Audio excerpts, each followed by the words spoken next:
we know so far about older adults and COVID-19 vaccine? How long does the effect of the vaccine last? And how successful have countries been in vaccinating their older adults? Hello and welcome to Science in 5. I'm Vismita Gupta-Smith.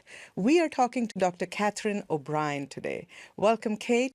Let's start with what we know so far about older adults and COVID-19 vaccine. So nice to be with you again today and to talk about vaccination in older adults. The reason we're talking about it is that older adults are one of the groups that are at highest risk of severe disease, hospitalization, and death if infected with the COVID-19 virus. And so we've really prioritized those groups of people for vaccination.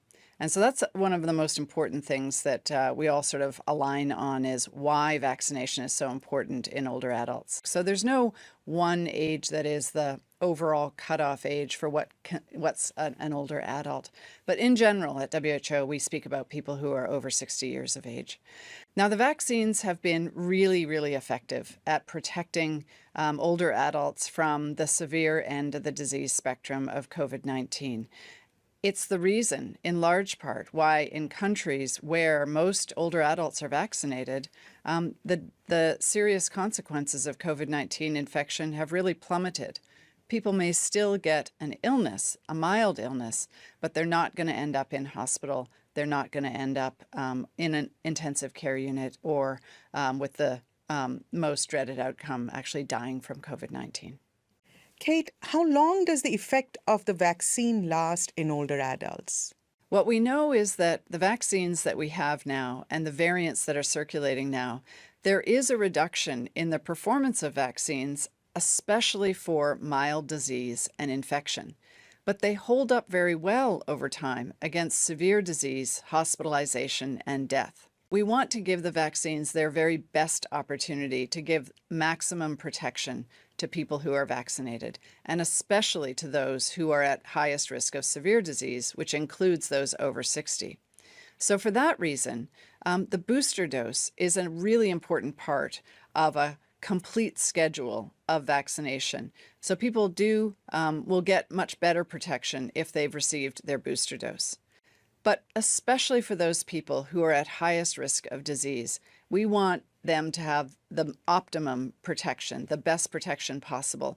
And for that reason, we've recently recommended that a second booster dose is given to people over the age of 60 years, somewhere around 6 months after they've received their last booster dose. It can be given a little bit earlier. It can be given at 4 months after the last booster dose. That's really a decision with a healthcare provider about exactly when to provide it. Kate, speak to us about how successful countries have been in vaccinating older adults and what have been some of the challenges. Well, globally, about 77% of older adults have been vaccinated, but that average doesn't apply across all countries. In low-income countries, only about 34% of older adults have been vaccinated, so there's quite some distance to go. Now, every country has struggled with how to get older adults vaccinated. And so we have a few things that are really been challenging. The first is just to know who the older adults are, the target population, as we call it. Many people who are older adults don't have a birth certificate and don't actually know what their age is, and certainly the programs don't know who they are.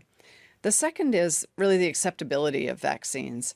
Are the social norms, are the customs, are the religious beliefs supporting and aligned with an older adult getting vaccinated? The third thing is really around accessibility. Older adults often have mobility issues, so it's really important that countries are bringing vaccines to where the homes of older adults, doing house-to-house vaccination, or offering vaccinations in places where older adults are otherwise carrying out their daily activities. These may be religious centers, they may be community centers, they may be markets or meeting places.